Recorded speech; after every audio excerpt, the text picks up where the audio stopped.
Hello friends, ઝટપટ શાક બનતું ડુંગળી બટેકાનું શાક આપણે આજે બનાવીશું। તેના માટે ડુંગળી બટેકા કટ કરી લીધા છે। હવે એક કુકરમાં તેલ ગરમ મૂક્યું છે, એમાં આપણે રાઈ જીરું નાખશું। ત્યારબાદ થોડી હિંગ નાખી દઈશું। હવે રાઈ જીરું અને હિંગ આ રીતે થોડા ગરમ થઈ જાય એટલે ત્યારબાદ આપણે એમાં ડુંગળી બટેકા જે કટ કરેલા છે એને આપણે નાખી દઈશું। હવે ત્યારબાદ આપણે તેમાં મસાલા કરી લઈશું। એના માટે પહેલાં સ્વાદ પ્રમાણે મીઠું એડ કરી દઈશું। ત્યારબાદ થોડી હળદર એડ કરી લઈશું, થોડો ધાણા જીરું પાવડર એડ કરી લઈશું અને ત્યારબાદ થોડો મરચું પાવડર એડ કરી લઈશું।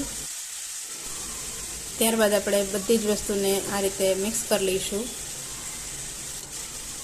અને આ રીતે હલાવીને મિક્સ કરી લેવાનું છે।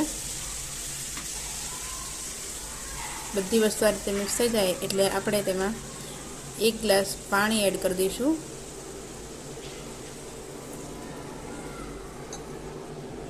ત્યારબાદ આપણે તેમાં